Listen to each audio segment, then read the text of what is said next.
Technology is wonderful when it works, but... Okay, we're live. All right, great. Thank you, Norm.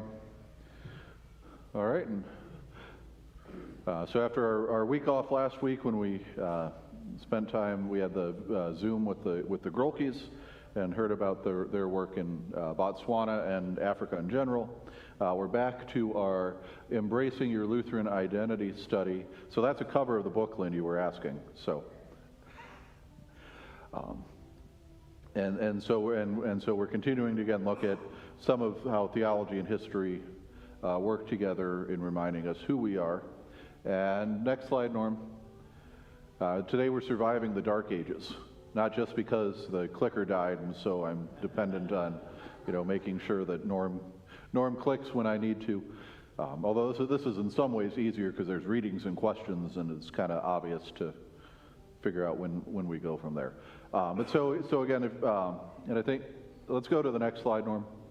Yeah, so when we're talking about the Dark Ages, at least for our purposes, we'll define the Dark Ages lasting from the ousting of the Roman Emperor in 476 AD to the crowning of Charlemagne in 800 AD as Holy Roman Emperor. That kind of marks what we will talk about as the Dark Ages. All right? Next one. And so Constantine added a second city. So Constantine, again, if you remember a couple weeks ago, he's the emperor who became Christian and legalized Christianity.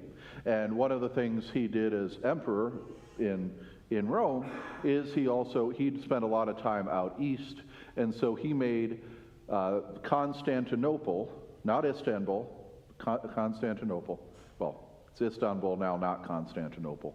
But on the eastern side, he made that a secondary capital because the Roman Empire was getting too big and trying to run everything just from Rome when you're covering that much space wasn't making sense. So he made it had been Byzantium, then Constantinople, now it's Istanbul. And so it was secondary capital, and then so after Rome fell in 476, we get some barbarians come in and sack it, and then that's marked the end of the Western Roman Empire. The Eastern Empire exists for another 1,000 years after the fall of the Western Empire.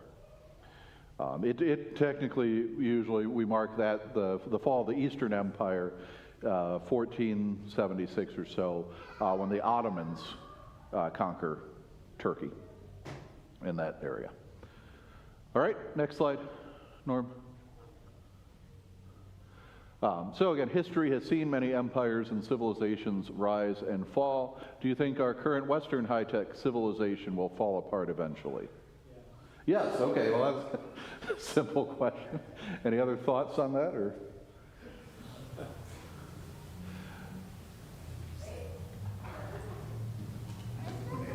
Over. What? When AI takes over, right, yes. Yeah. Once Skynet gets activated and starts sending Terminators after us, then we'll have issues, but yeah. We talked about how the church is falling, Yeah. Mm-hmm. Losing Right. members, Yep. and so people are thinking more or counting more on themselves and what they can do and not worried about God. And Okay. that's, Yeah. we need missionaries in our country Yeah. more than we do send them overseas. Right. Okay, good. So, I mean, we've seen other empires rise and fall in our history. I mean, I'm still old enough to have at least known when the Berlin Wall fell and the collapse of the USSR. The Soviet Union, and so we've seen some of that happen even in our lifetime. Some of you are a little older, have seen a little more change like that. But well, look at the Jewish civilization. Yep. I mean, they died. Yep. Even though God was supposedly on their side, it didn't matter because Right. they fell away. Yep. Yeah. So that happened to them a couple times.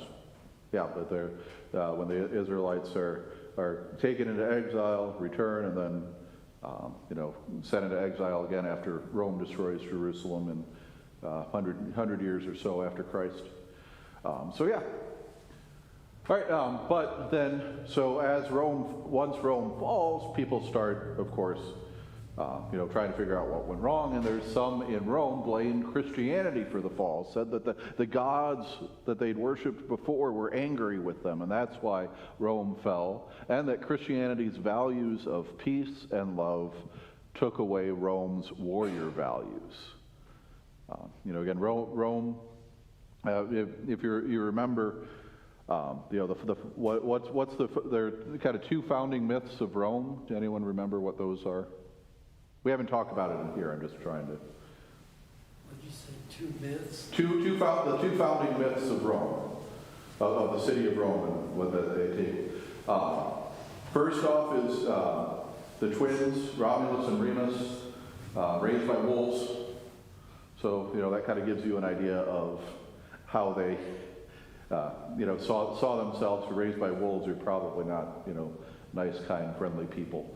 And then the other thing then is the Aeneid, which is that's kind of one of the big great works of Latin literature, where they take this idea of Prince Aeneas from Troy, who, when Troy falls in the Greek myths, that Aeneas escapes from Troy and comes and founds Rome, and then part of his goal is then found an empire that'll conquer the Greeks and make up for Troy's collapse. And so Rome was very, very much a very warlike empire, and so dealing with, then Christianity saying, oh, we're going to, care for people. Some of the Romans saw that as a threat, saw that as a reason. We lost our military edge because we're too caring now, and that's why these barbarians could come in and conquer. So do you think Christianity had anything to do with Rome's fall, or might Christianity, rightly applied, have been able to stop moral decay and hold the empire together?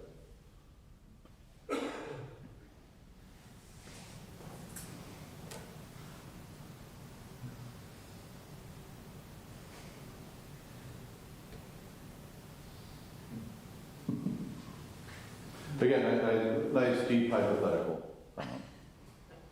So there's all sorts of arguments either way.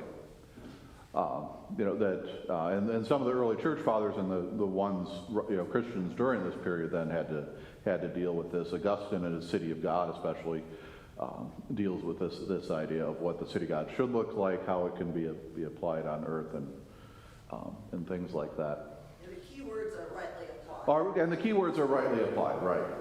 Because again, that's part of why did Constantine become Christian? Well, he saw this vision of the cross and said, by the sign you'll conquer. But again, he wanted a unifying religion for Rome. It had been the Roman gods and worship of the emperor. He was changing it to, okay, well, it will become Christianity will be the unifying religion for the Roman Empire, and that'll keep us together, serve as a way to hold the empire together. But again, when you're using religion like that, that doesn't always work. All right, so Rome is first sacked by the Visigoths in a barbarian group in 410 AD, and then the Vandals sack Rome in 455 AD. And ironically, at least the Visigoths are Arians, they're the heretical Christians.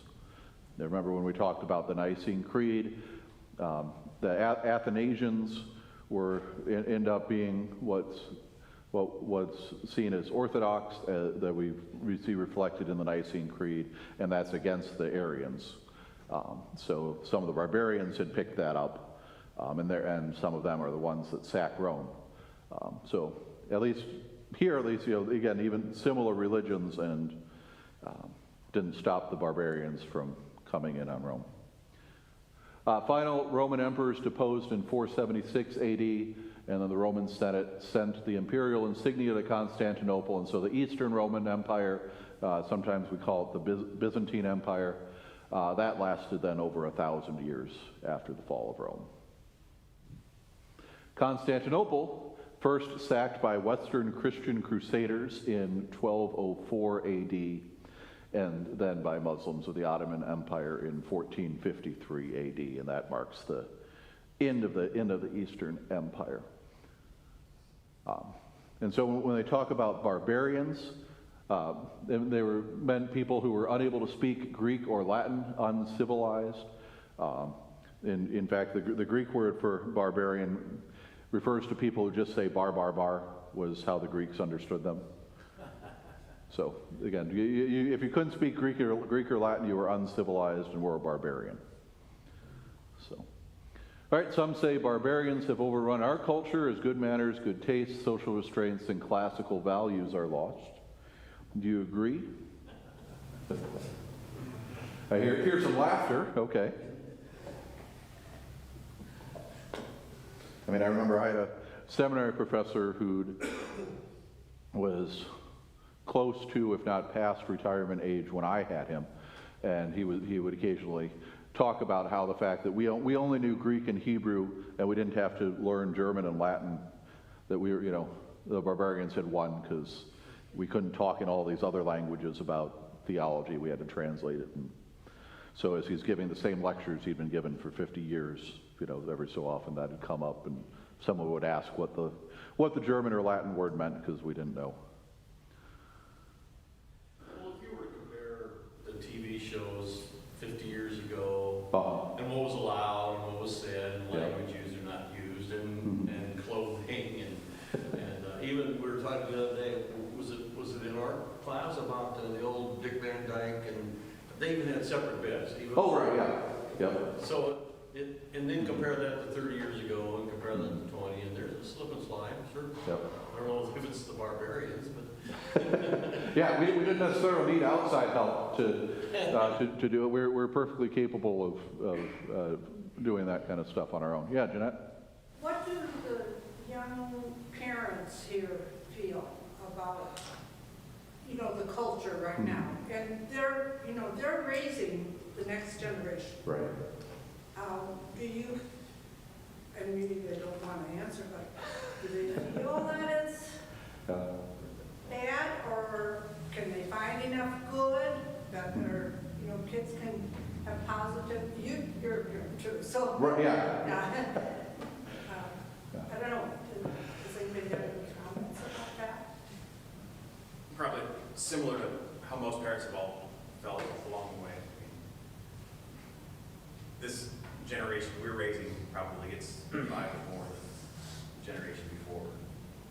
I imagine all parents. Do you find good in some of the children's programming especially?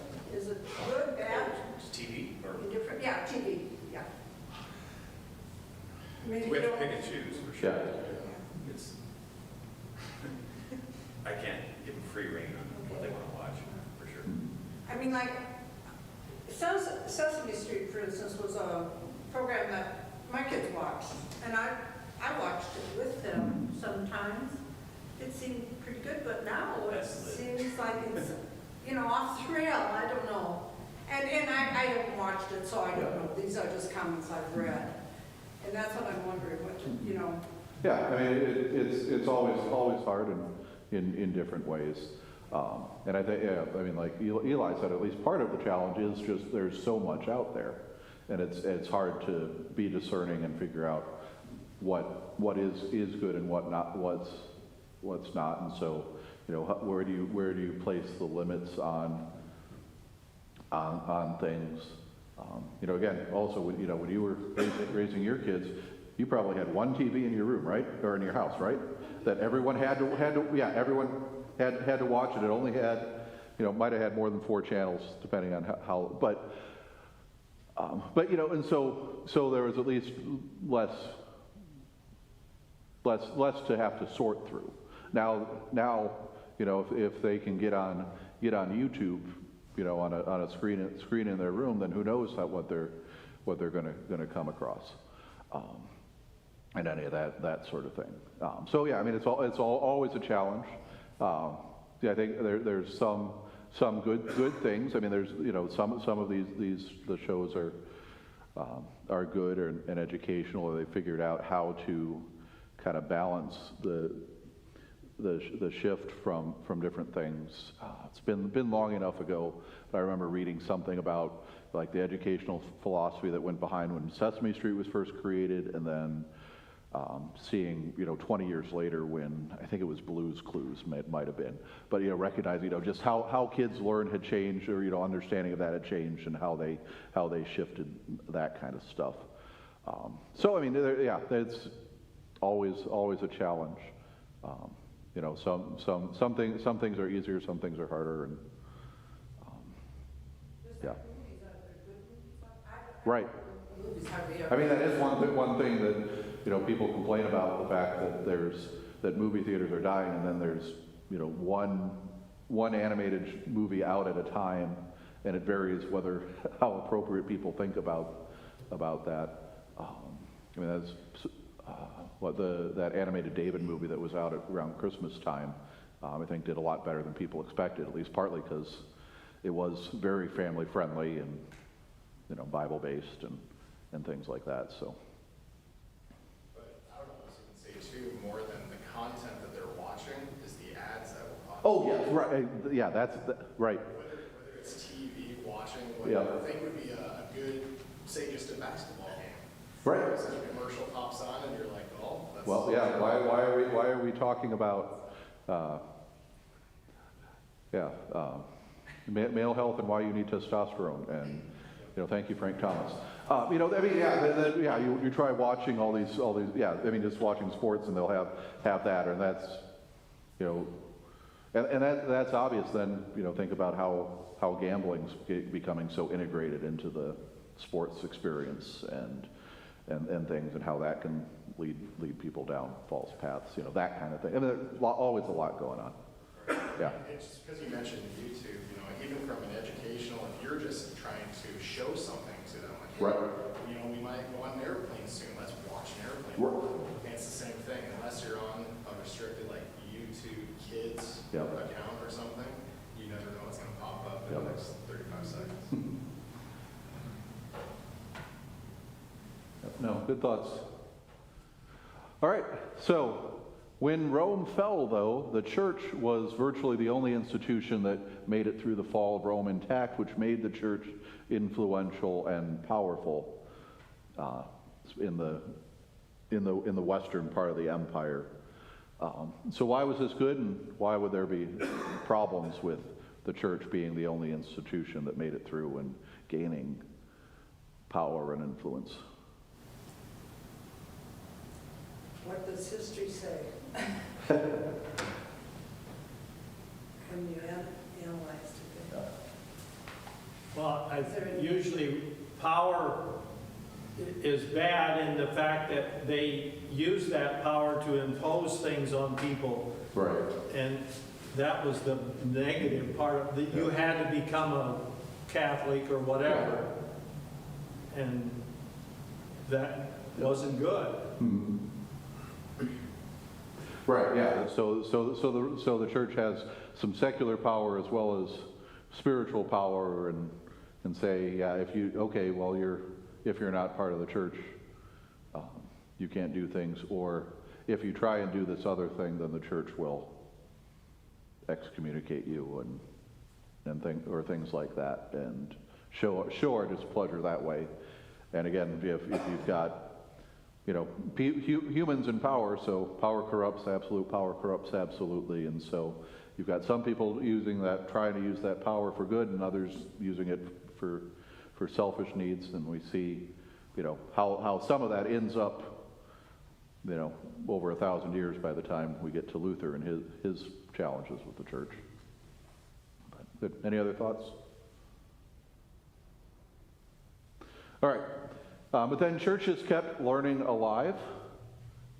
Next slide, Norm. And so they did that in a lot of different ways. There was a popular book out a couple decades ago, was How the Irish Saved Civilization.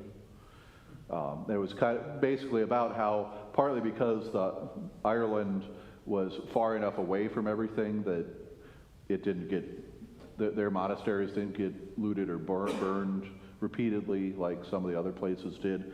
And so they were able to preserve some things that then, as things calmed down later, then some of the teachings and texts and stuff were able to be shared and be used in rebuilding civilization. And so we still see that today. Why do churches, Lutheran churches in particular, have schools?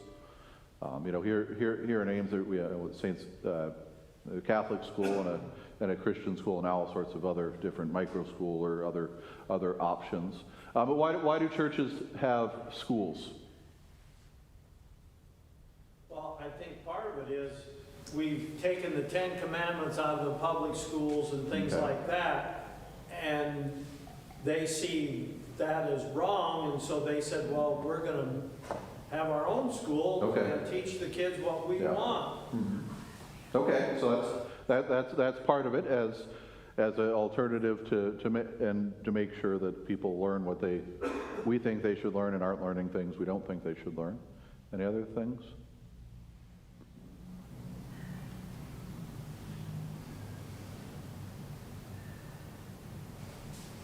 So Iowa's always kind of weird in that Lutheran schools really haven't done as well in Iowa as they do in other parts of the country.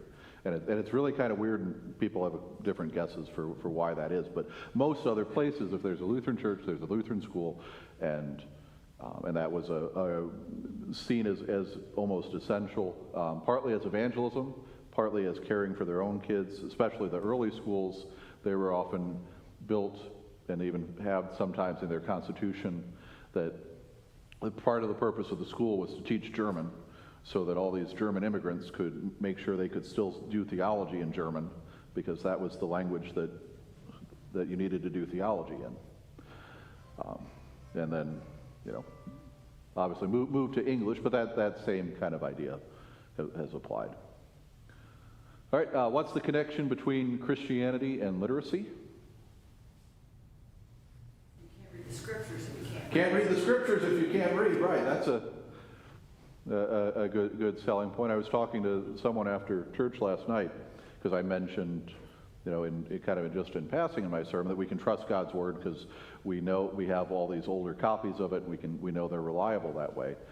And that kind of going along too with what we heard from the Grolkes last week with their work with Lutheran Bible translators, that for some languages, the way these translation groups worked was they'd find a people, and then they'd have to create a written language so that they could translate the Bible into that written language, and so these people could have the Bible in their language. The literacy was so important. Now the Grolkes were talking about how often some use some apps, because people in Africa, the cell phone network's really robust, because it's easier to stick a cell tower up than it is to string wires to everyone, and so everyone has smartphones, and so they have an app that you can use and so have someone reading audio translations of the Bible into these different languages, so you don't have to create a written language for a language that didn't have a written language at first, and then do that. Literacy. Why is literacy important? Because we need to read the Bible and know about God. Good. How about Christianity and other subjects?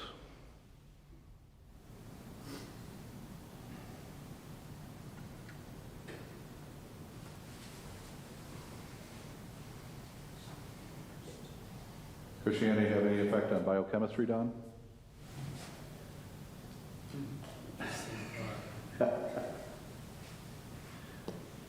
For science, how the world became. What? In science, like how the world became. Yeah, how the world behaves, how the world works, right. But if nothing else, Christianity, the monotheistic religions posit that there cause and effect and linear progression. A lot of the Eastern religions tend to think more cyclically, and so things are just cycles that happen all the time, and again, might or might not have a reason. So Christianity affected scientific thinking in that way. Theology was at one point considered the queen of sciences. That sort of reflected everything.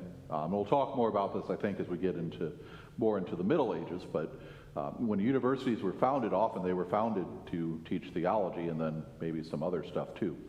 And a little different from how we often set things up now, right? And so we see, you know, the life of the mind, you know, all these different subjects being important for the church. All right, so Christians preserve literacy so people can read the Bible. They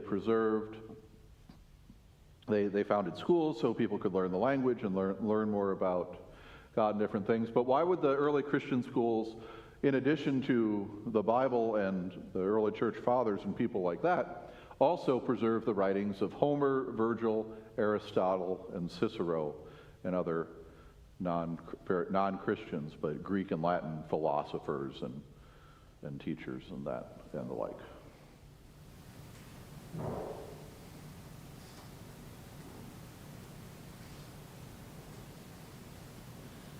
We're really helping out a lot. You are. Well, see, I didn't warn you ahead of time that you'd be having this, you know, these flashbacks to Philosophy 101 or ancient civilizations. Well, they in most cases weren't writing fiction. It was history and that type of thing. So there was additional, and then in some cases validated things in the Bible. Yep. It causes them to analyze the comparison between your church and what some of these other people are saying. Right. Yeah. So we think some of the philosophers would have been great at understanding human nature, just not necessarily from a God perspective. But in fact, so our neighbors next door, anyone know why Thomas Aquinas is famous? You've told us this before. Well, it's because, so he's in the, 1200s, and Aristotle's work, philosophical work, is rediscovered. And so Thomas Aquinas writes this huge thing called, like encyclopedia length thing called the Summa Theologica, Sum of Theology. And what he does is he takes the philosophy of Aristotle and Christian theology and philosophy and puts them together. Because they think that, again, that God gave us our mind, reason, all our senses and all that stuff, and so on the natural side of things we can learn from these Greek philosophers if we can't learn not on the spiritual side. And so he systematizes philosophy and theology and puts it together. Norm.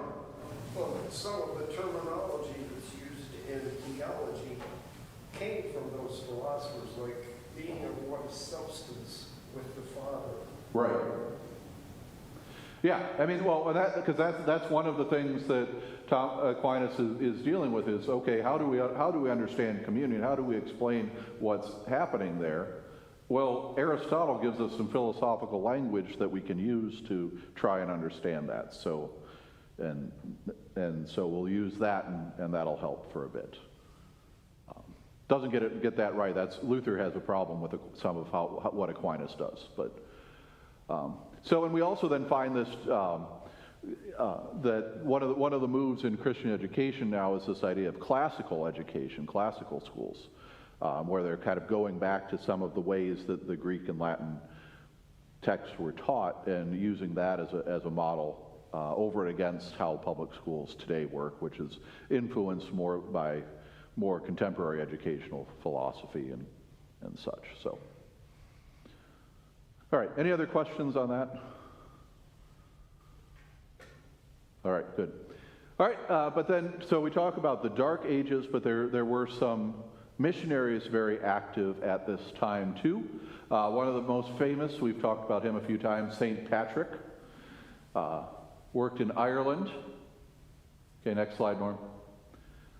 So I didn't type it all out. If you look in your hymn books, hymn 604, and we'll sing this every now and then, but hymn 604, the tune's called St. Patrick's Breastplate, and the text is supposed to be from some of Patrick's writings, and he's especially, of course, important. We remember him most for his teachings on the Trinity and how he's able to communicate that to the people of Ireland, and how he's able to, even though he's enslaved in Ireland and eventually escapes, that he's willing to go back to Ireland, to the people that enslaved him, to teach them the gospel, because he thinks that's important.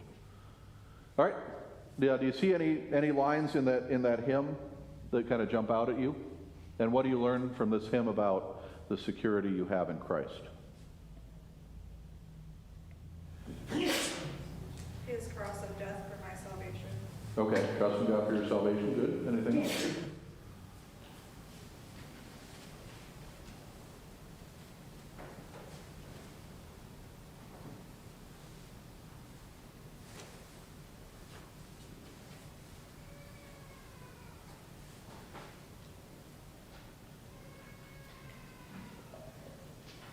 The whole hymn is kind of a testament to the whole of Okay. Christianity. Yeah. Christ, the basis and why. Yep. Yeah. Why we trust Jesus, what he did for us, all that wrapped up there. Good. Well, there's emphasis on the Trinity. Yeah. 3 in 1, 1 in 3, and I was wondering, when did the doctrine of Trinity get finalized? Well, again, gets one of the big deciding points of the Council of Nicaea. The Council of Nicaea and then later Constantinople deal especially with Jesus and his nature, and then by extension of that deal with how Jesus relates to the other persons of the Trinity. And then the Council of Chalcedon in 451 is kind of where they've kind of really finalized everything. And again, partly because they had peace at that time to realize that, oh, wait a minute, we're all Christian, but we're not all agreeing on understanding how this all works. And even though it seems really, cloud and sky philosophical stuff, that it had some, implications of if Jesus isn't fully God, what does that mean? If Jesus isn't fully man, well, that leads to some other problems. If the Trinity isn't all co-equal and all of one substance, again, in the Greek there's one letter difference between the words for same substance and similar substance, and that was a big point of debate in the Council of Nicaea. That are all the persons of the Trinity the same substance, or are they just similar substance? And because if they're just similar, then that puts them in a hierarchy and creates some problems that way. So, all right. The next missionary was Gregory the Great, who becomes Pope in 590 AD after finding some Anglish slaves. So an Angle. You remember now we'll sometimes talk about people from England being Anglo-Saxon. Well, those are two different people groups, the Angles and the Saxons. And Gregory finds some Angles slaves in Rome. In fact, apparently the pun works in Latin as well as in English, that he finds this Anglish slave looks angelic. Because, far north, pale, blonde hair, blue eyes, that's really weird in Rome. Not so weird among, German Lutherans, but really weird in Rome. And so he said, well, here's another people group. Let's send missionaries up there to try and convert them. So sends a mission to England in 600 AD. All right, so what do we as Lutherans owe the English church? And we'll talk more about the church in England, as we keep going through history. But in general, what do we owe the fact that there's a church in England? How has that affected us? Look at that hymn, talking about the Trinity so strongly, Mm-hmm. and the last verse says, our salvation is through Christ. I mean, so if that's what they were teaching at that time, Mhm. we apparently learned a lot from them. Although maybe they took it from us. Well, yeah, some both. So, what language are we worshiping in?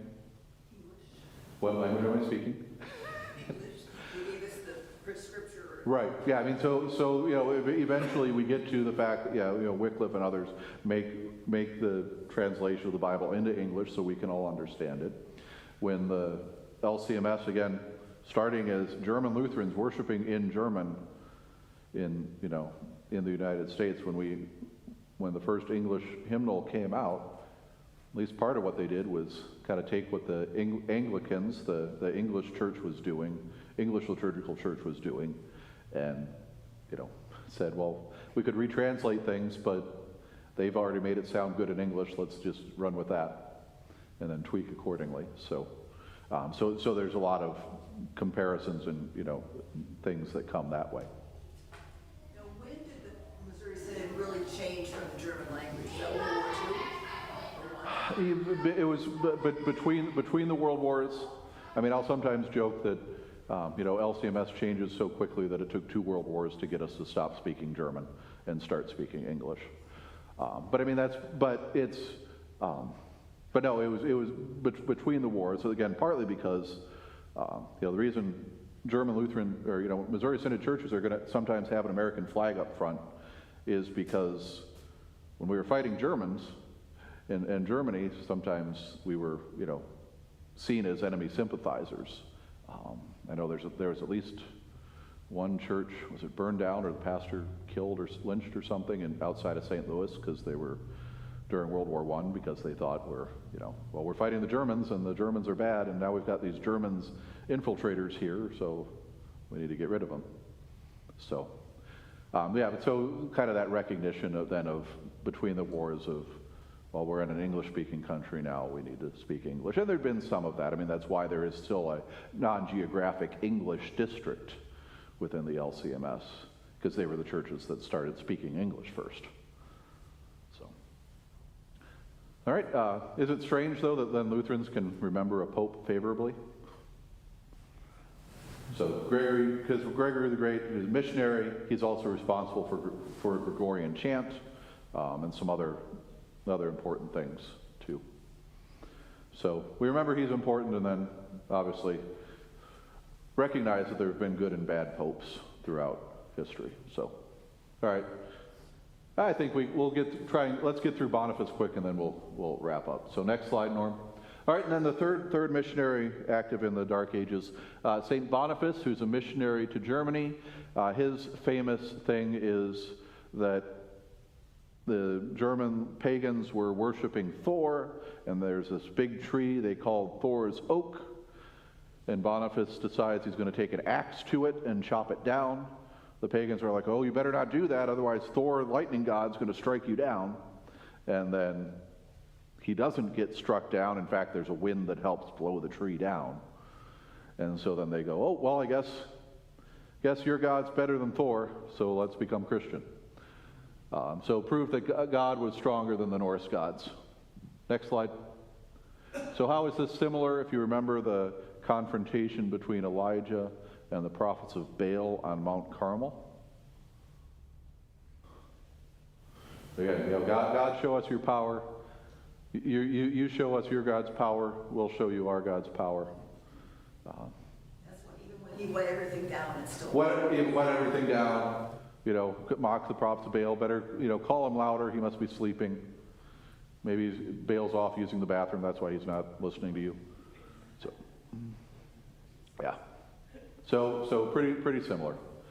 And what are some ways, though, that the superiority of Christianity over today's pagan beliefs could be tested? We're not going to go find Thor's oak and chop it down, I don't think.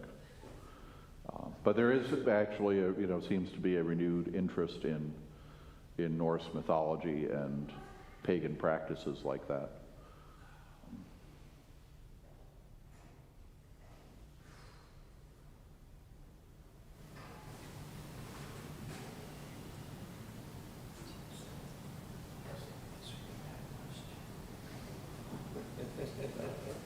And so again, you know, we don't want to put God to the test, and you know, usually, you know, especially in a religiously plural society, you know, going around chopping down altars is usually not a good way to win friends and influence people. When I talked through this with the grad student group the other week, we looked at Elijah and the prophets of Baal, but also, you know, Paul in Athens dealing with the altars there. And, you know, how does Paul deal with that? He doesn't tear down the altars. He starts with that. Well, you've got an unknown God. Well, let me tell you about the God who really made everything. Because your mythology doesn't teach about a God, one God over everything, that kind of thing. So some of those kind of things. All right. Yeah, and then while we often think of missionaries going to third world countries, you know, we zoomed with the Grolkis in Botswana. Missionaries we pray for in Botswana, Tanzania, South Korea, you know, elsewhere, but we also find now that some groups are sending missionaries to the United States, partly because there's people from those countries in the United States, but also partly because they think that we've gone so far past the traditional Christian beliefs that we're post-Christian enough that we can be re-evangelized that way. So, all right, we'll stop there, I think, and continue next week. Thank you all for coming.